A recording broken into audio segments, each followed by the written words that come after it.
In the heart of a busy city, the streets were always alive with movement, voices, and the endless hum of life.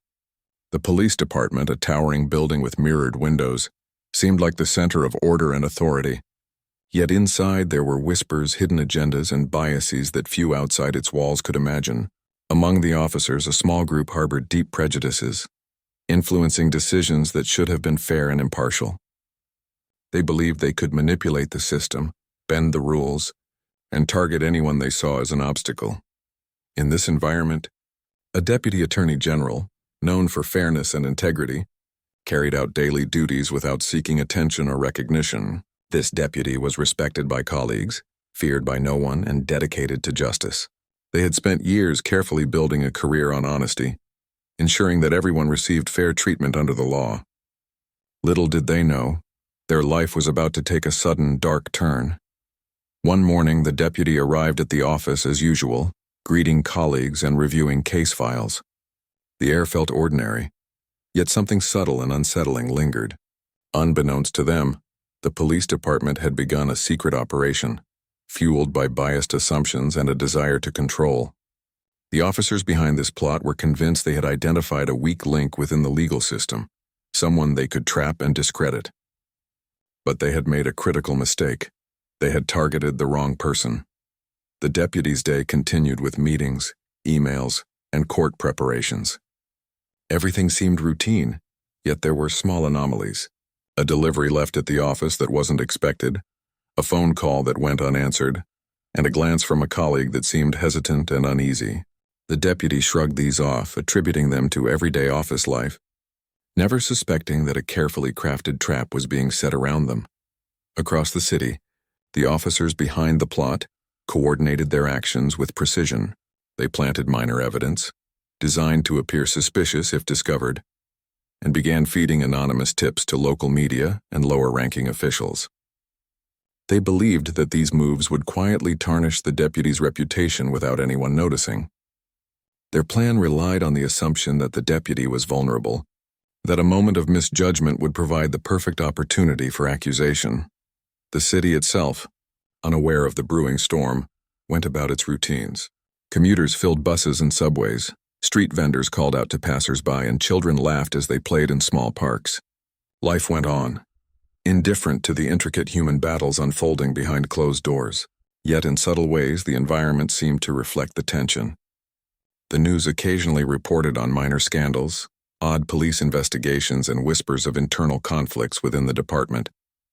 Few paid attention, but the seeds of chaos were already planted. In the deputy's office, the first real sign of trouble came when an anonymous email arrived. It was carefully worded, suggesting that the deputy had been involved in questionable decisions regarding a recent case.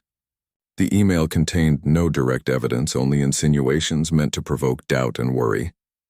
The deputy read it and felt a moment of confusion, but their instinct for integrity dismissed it as a possible prank or mistake.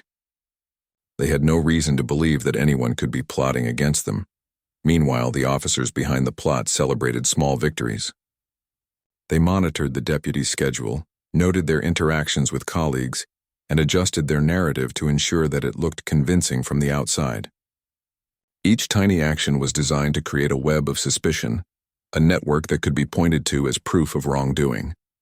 They were meticulous yet blinded by their prejudice, failing to see that the person they targeted had a history of careful decision-making and ethical behavior. As days passed, the deputy began to notice minor inconsistencies. Files were misplaced, colleagues acted unusually distant, and casual comments carried a weight of hidden meaning. They tried to address these anomalies calmly, seeking clarity through routine communication. Yet each inquiry seemed to generate more questions than answers, deepening the sense of unease. In parallel, the plotters attempted to manipulate public perception. Anonymous tips reached reporters, hinting at corruption or misconduct without revealing specifics. Social media buzzed with rumors, and even the city council received cryptic notes. The officers believed that by creating an aura of doubt, the deputy would appear guilty even without concrete proof. It was a dangerous game, relying on fear, misunderstanding, and the human tendency to jump to conclusions. One afternoon, the deputy received a phone call that seemed ordinary but carried subtle tension. The voice on the other end was calm, Polite, but there was an undercurrent of warning. The deputy hung up, puzzled and slightly concerned, sensing that something unusual was at play. Yet they continued their work with quiet determination, trusting in their own principles and experience. In the police department, the plotters convened a meeting to discuss the next steps. Each officer shared observations, minor manipulations, and the perceived progress of their plan. They laughed quietly, convinced that the deputy's fall was inevitable. The narrative they had constructed in their minds was complete. An unsuspecting official, framed by clever manipulation, would be publicly disgraced, reinforcing their control and perceived authority. Back at the deputy's office, there was no awareness of the storm gathering outside. The deputy focused on legal documents, meeting with staff, and reviewing case strategies. They were immersed in the details of justice, completely unaware of the trap that was being woven around them. The contrast between their diligent work and the scheming of biased officers highlighted the tension that would soon erupt into a full-blown crisis. Late in the week, small errors began to appear in the deputy's work environment. Files were found moved, documents duplicated without explanation, and notes missing. The deputy noticed these anomalies and began to document them meticulously. Every step they took was cautious, ensuring that there was a record in case questions arose. Despite the mounting signs, they remained calm, relying on their careful approach and commitment to fairness. Meanwhile, the officers behind the plot became more reckless. Confidence in their plan led to bolder moves, subtle surveillance, whispered comments to colleagues, and deliberate misrepresentation of facts. Each action was calculated to create suspicion, yet each step also carried the risk of exposure. They underestimated the deputy's awareness, discipline, and dedication to truth. The city continued unaware, its rhythm unchanged by the secret tensions that shaped the lives of those in power. Traffic moved steadily, markets thrived, and ordinary citizens carried on with their routines. Yet under the surface, a battle of perception, prejudice, and justice was quietly intensifying. By the end of the first part of this unfolding story, the deputy remained unsuspecting but increasingly vigilant. Small signs of manipulation and unusual interactions hinted at the complexity of the situation. The officers behind the scheme believed they were in control, unaware that their plan targeted the wrong person entirely. The stage was set for the conflicts, revelations, and unexpected turns that would soon unfold, challenging assumptions and revealing the power of integrity in the face of prejudice. The deputy's world had seemed calm and orderly, but underneath, a quiet storm was beginning to take shape. Each day brought small anomalies that were almost imperceptible, yet together they formed a pattern that would soon become undeniable. At first, the deputy tried to ignore the subtle signs, believing that life sometimes throws minor disturbances without reason. Yet there was a growing sense that something unseen was carefully orchestrating these events. It started with odd encounters in the office. Colleagues who had once been warm and friendly now offered brief nods or avoided eye contact. Emails that had always been direct and helpful were replaced with vague, cryptic messages. The deputy noticed these changes but kept a professional composure, focusing on the responsibilities that demanded attention. Meetings went on as usual, and the deputy answered questions, reviewed casework, and spoke with witnesses, unaware that someone was observing every action, noting every word. Across the city, the officers responsible for the setup monitored the deputy's every move. They communicated in hushed tones, leaving no paper trail that could be traced back to them. Surveillance was subtle but deliberate, following the deputy between locations, taking photographs of routine activities, and even recording conversations when the opportunity presented itself. Every detail they captured was analyzed to see if it could be used to suggest wrongdoing, and every misstep, however small, was noted for potential exploitation. The deputy's first tangible experience of the trap came unexpectedly. A package was left at the office, labeled in a way that suggested it was meant for internal documentation, yet it contained nothing relevant. It was a small, seemingly insignificant act, but it sent a ripple of unease through the deputy. Questions began forming. Who had sent it? Why was it placed in a certain area of the office? Was someone watching reactions? The deputy documented the incident carefully, keeping notes and photos in case they were needed later. Still, there was no reason to assume ill intent. only the faint sense that something was off. In the meantime, the officers became bolder. They began contacting journalists and local officials with hints about supposed misconduct, framing their narrative with ambiguity that provoked curiosity but avoided explicit claims. The intent was clear. They wanted the deputy to appear compromised even if no evidence existed. Their plan relied on creating doubt, trusting that public perception would begin to shift against someone perceived as vulnerable. The deputy continued daily work, unaware of the growing storm.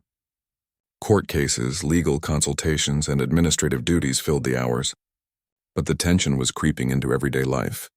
Documents occasionally disappeared or were altered slightly. Messages from colleagues were strangely timed, and whispers in hallways seemed designed to unsettle. Despite these challenges, the deputy remained steadfast, trusting in careful habits, ethical behavior, and clear documentation. Outside the office, the city remained oblivious to the struggle unfolding in its core institutions. Streets buzzed with cars, shops welcomed customers, and people hurried through their routines, immersed in personal concerns. The police department's plot was invisible to them, yet it was woven into the fabric of daily life, silently influencing outcomes and decisions. It was as if a hidden current had begun to flow beneath the surface, powerful yet undetected. The first public hint of tension appeared when an anonymous tip reached a small local news outlet. The message suggested that a high-ranking official had acted in ways that were ethically questionable. There were no names, no proof, only insinuation.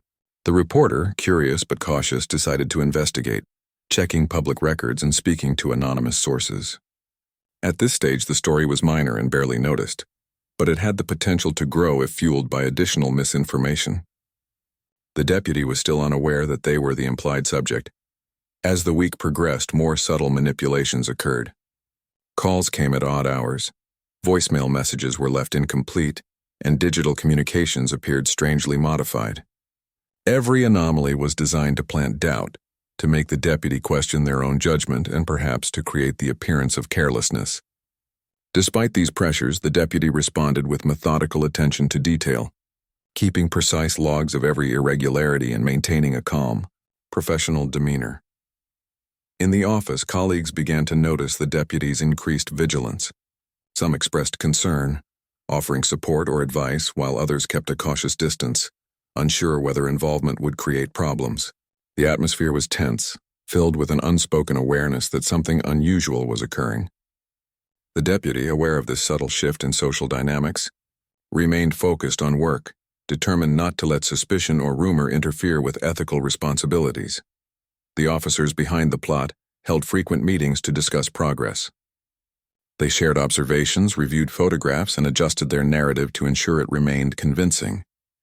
Each minor success was celebrated privately, reinforcing their belief that the deputy's downfall was imminent. They did not consider the possibility that the deputy's integrity and careful record-keeping might expose the scheme. Nor did they anticipate that their assumptions about vulnerability were completely mistaken. One particularly unnerving incident involved a staged conversation in a public area. The deputy was approached by someone who posed as an ordinary citizen, asking questions that were designed to create a misinterpreted interaction. The deputy answered politely, unaware of the setup, and went about the day. The officers monitored the exchange remotely, convinced it could later be cited as evidence of misconduct. Yet every careful word spoken by the deputy was genuine and ethical, demonstrating professionalism and calm under pressure. During this time, the deputy began to notice patterns that hinted at manipulation. Digital files appeared duplicated or altered, office arrangements seemed subtly rearranged, and communications from unknown sources grew more frequent. The deputy carefully documented everything, noting time, date, and context, forming a detailed log that could provide protection if questions arose. Still, there was no panic, only cautious awareness and dedication to maintaining integrity. Meanwhile, whispers of potential misconduct in local politics and law enforcement began circulating. People in the community speculated about officials' actions, fueled by the subtle insinuations planted by the officers. Social media carried hints of controversy. Minor news outlets reported on anonymous tips, and public discussions began to emerge. The deputy's reputation, still largely intact, faced the early ripples of suspicion without any direct accusation. The tension built slowly, like a pressure gathering beneath the surface. Inside the deputy's office, a meeting with senior colleagues revealed the first tangible support. Trusted allies reassured the deputy that unusual occurrences were likely coincidental, but advised caution and meticulous documentation. Their advice was clear: continue ethical work, remain calm, and record everything. The deputy took these words seriously, knowing that integrity and preparation were essential shields against any challenge. The plotters, emboldened by perceived success, intensified their efforts.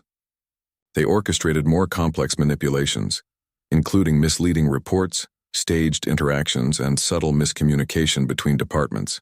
Every action was designed to heighten suspicion, provoke doubt, and create a narrative that would make the deputy appear careless or unethical. Their confidence grew, yet it remained rooted in a fundamental misjudgment of character. By the end of this part of the story, the deputy was fully aware that something unusual was occurring, though the exact nature of the threat remained unclear. Suspicion and manipulation had begun to affect daily life, creating tension, uncertainty, and a growing sense of vigilance. The officers behind the plot remained convinced of their control, failing to realize that their assumptions were completely flawed. The stage was set for deeper conflict, closer observation, and the eventual confrontation that would challenge prejudice and reveal the power of careful, ethical action. The deputy had grown increasingly aware that the subtle anomalies and strange interactions were not random. Something deliberate was happening, something that could undermine years of work and reputation. They began to take measured steps, observing patterns and collecting evidence, not knowing exactly who was behind the disturbances, but sensing that the actions were coordinated.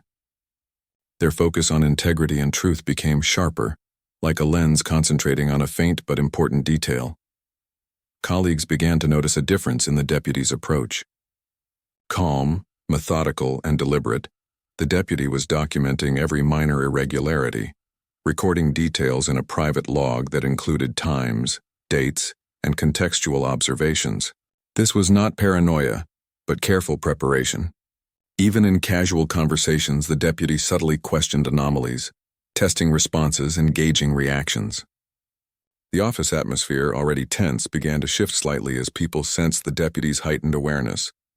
Outside observers began to play a role in uncovering the truth.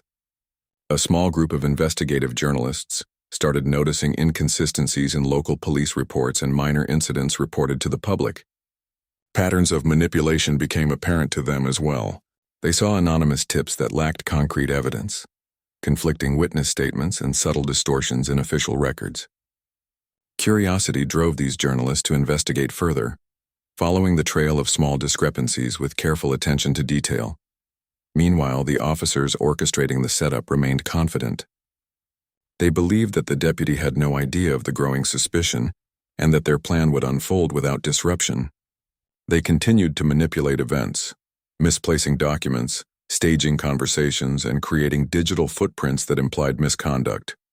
Every action was calculated, aimed at painting a narrative in which the deputy appeared careless or unethical. Yet their understanding of character was flawed, and they underestimated the deputy's awareness and ability to respond strategically. One morning, the deputy discovered a document that had been subtly altered. It was a legal report that on the surface seemed routine, but on closer inspection had been edited to suggest errors in judgment. The deputy carefully compared it to previous versions, taking photographs and making detailed notes. This was the first tangible proof that someone was attempting to manipulate perceptions, and it became a turning point. Instead of panicking, the deputy began to strategize, thinking several steps ahead, planning how to reveal the truth if necessary. At the same time, the journalist began contacting sources within the justice system. Anonymous insiders hinted at irregularities in police behavior, reporting cases where minor evidence had been exaggerated or misleading narratives created. Each piece of information, while small, added to a growing picture of systemic bias and manipulation. The deputy, still unaware that they were the central focus, benefited indirectly from the investigative eyes of those who valued truth and transparency. The deputy's careful observation revealed further signs. Phone calls were logged, messages archived and unusual meetings noted. Even casual interactions with colleagues were observed with greater attention, ensuring that any attempt to misrepresent behavior could be countered. The deputies' calm demeanor and methodical approach gave them an edge, allowing them to navigate the office environment without succumbing to stress or fear. The key was patience, attention, and adherence to principles of fairness and truth. Meanwhile, the officers' plan began showing signs of strain. Small mistakes in coordination appeared, including inconsistent narratives and minor miscommunications. The deputies' careful records and the investigative work by outsiders were creating a growing risk of exposure. They did not realize that their carefully constructed illusion of control was starting to unravel, and the deputies' resilience, combined with outside scrutiny, was silently undermining their confidence. One afternoon, the deputy received an unexpected phone call from a trusted colleague outside the immediate office environment. The colleague had noticed irregularities in communications and offered insights into patterns that were otherwise difficult to detect.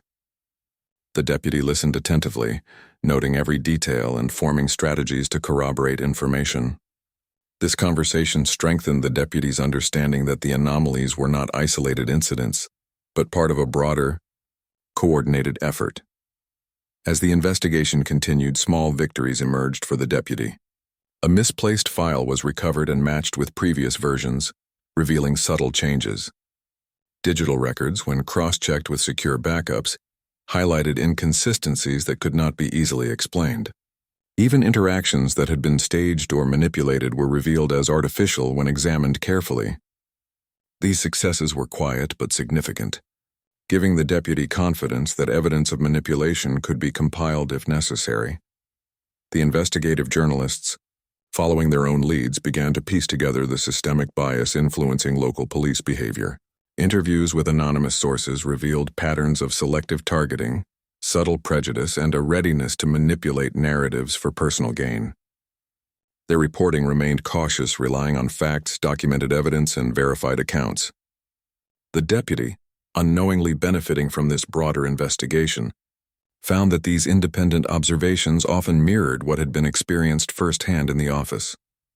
The deputy's strategy evolved over weeks. Every document was reviewed meticulously, every conversation logged, and every unusual occurrence analyzed for patterns. Attention to detail became not just a habit, but a defensive tool. The deputy also began to observe reactions from colleagues with a critical eye, noting subtle cues that might indicate awareness, complicity, or honesty. Relationships were carefully navigated, balancing trust with caution. The officers behind the setup, meanwhile, were unaware of the growing threat to their plan. They continued to escalate their manipulations, believing that increased pressure would break the deputy's composure. Surveillance was intensified.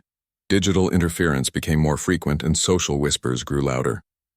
Yet every action they took was increasingly visible through the deputy's meticulous documentation and the independent investigative work happening outside the office. As tension built, the deputy realized that confrontation would eventually become necessary. The goal was not to retaliate, but to reveal the truth, protect reputation, and ensure that justice prevailed. Detailed logs, verified records, and corroborated observations were now forming a solid foundation. Patience had paid off, and preparation was creating the tools necessary for a fair and transparent resolution. Small moments of validation occurred as patterns began to emerge. Minor incidents that had once seemed isolated now fit together like pieces of a puzzle. Every manipulated document, every misleading conversation, and every staged occurrence could be traced, documented, and explained.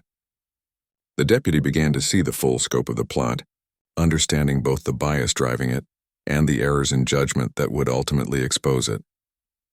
By the end of this part of the story, the deputy had become fully aware of the nature and scale of the manipulation.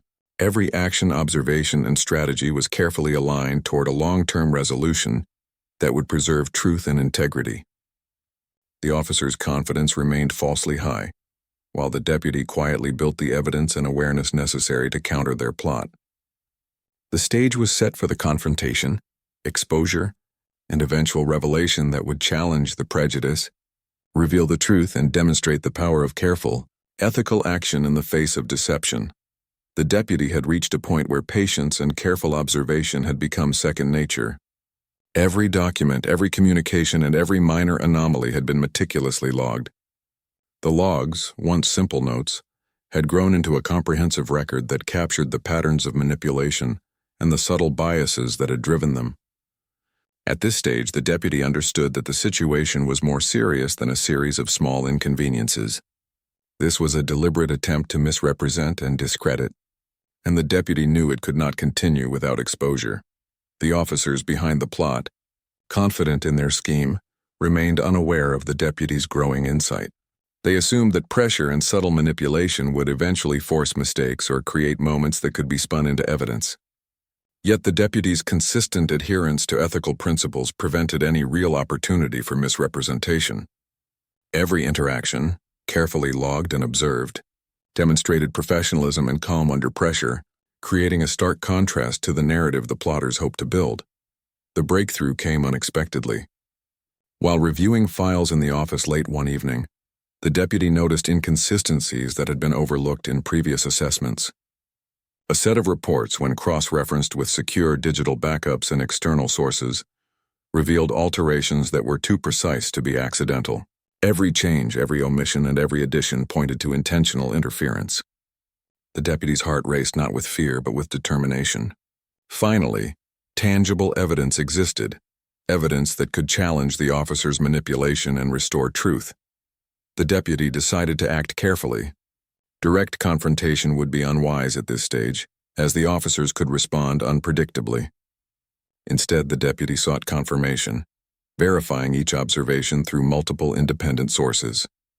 Conversations with trusted colleagues, external legal advisors, and even investigative journalists confirmed that the discrepancies were not isolated but part of a coordinated effort.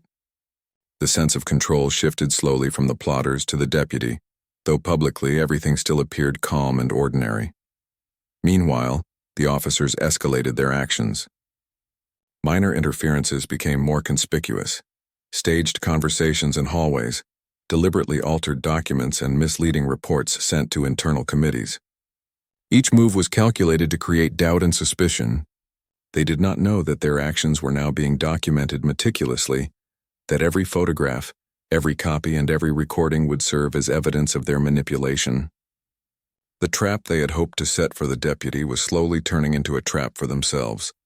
The deputy began to prepare for a wider revelation. The aim was not revenge, but accountability.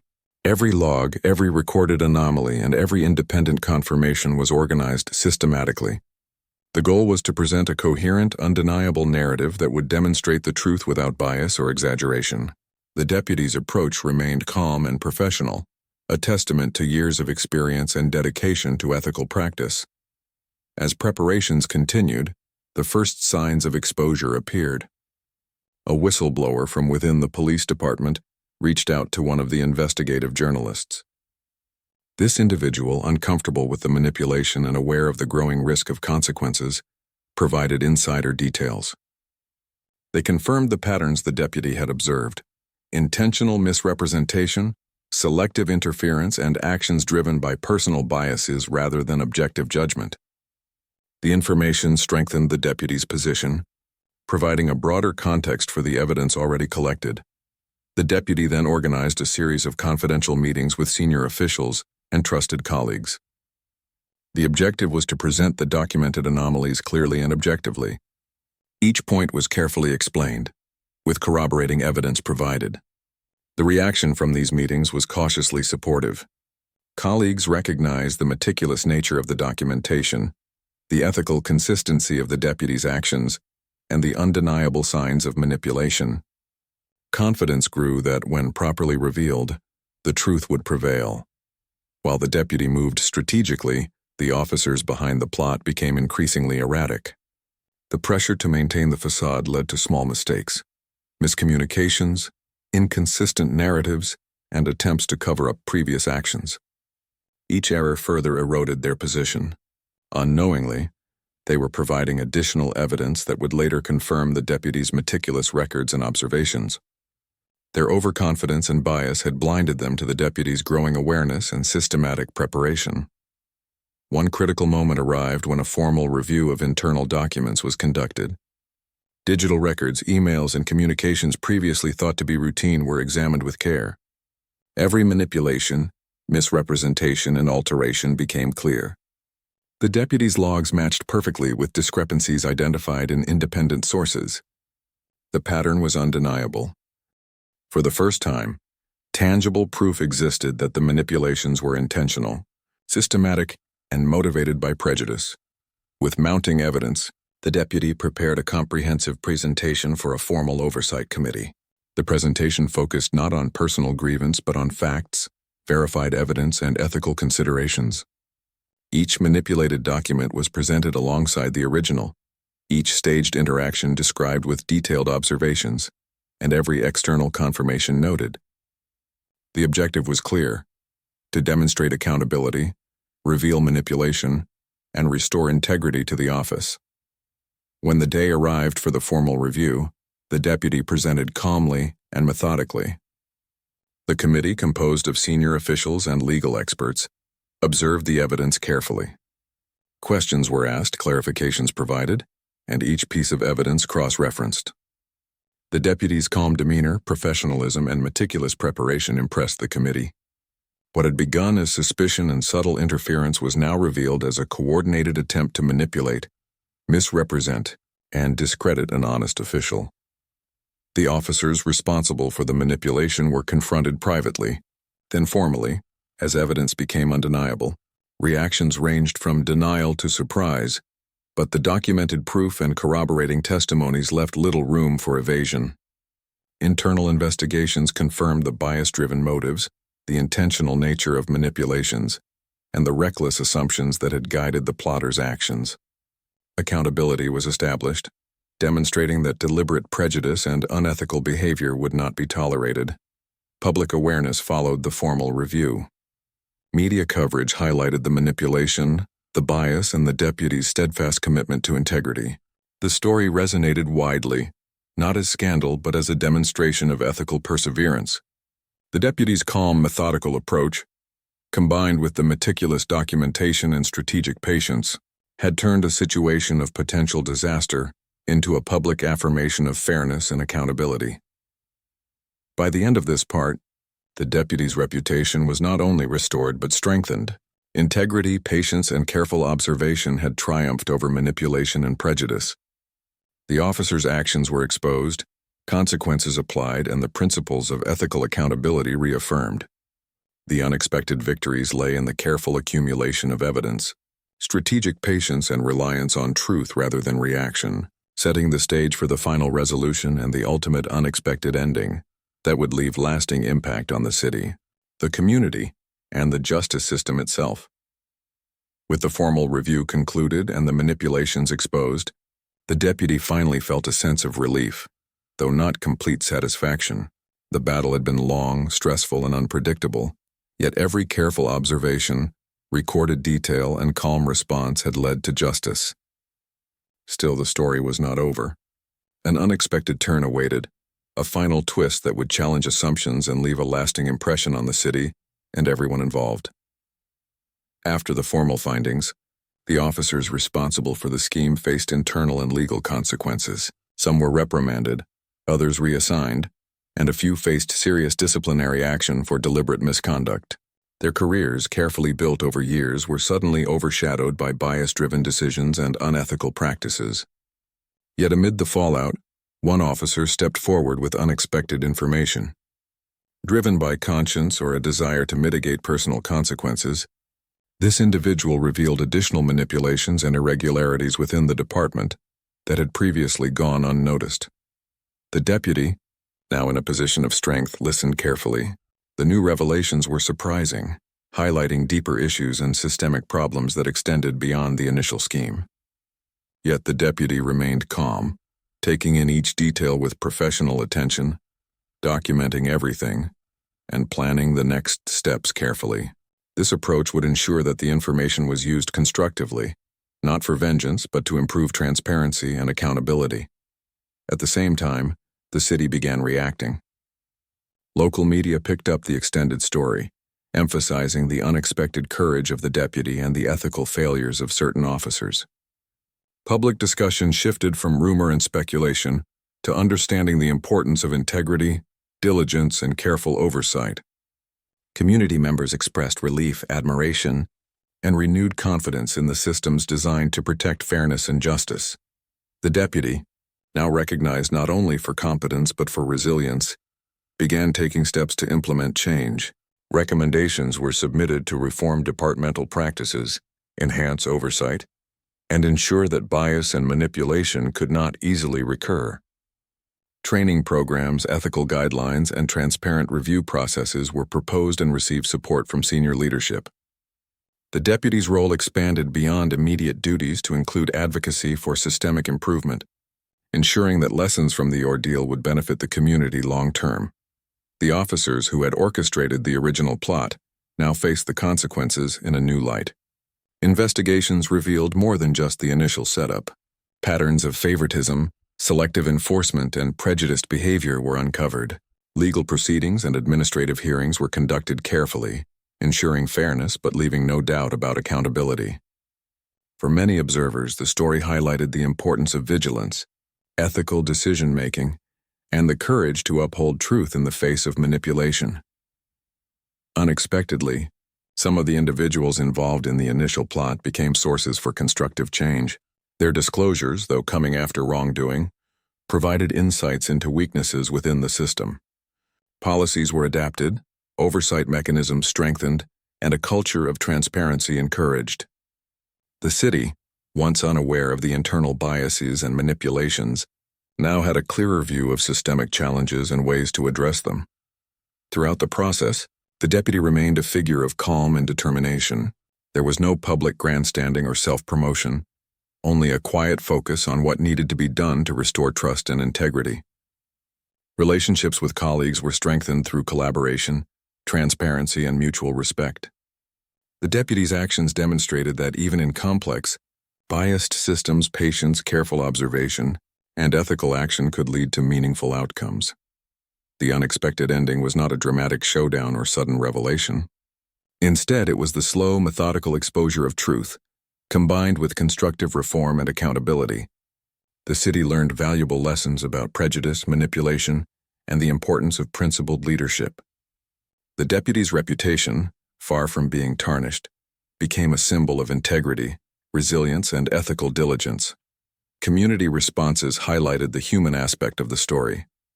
Citizens wrote letters of support, praised the deputy in local forums, and expressed hope that similar challenges could be addressed with fairness.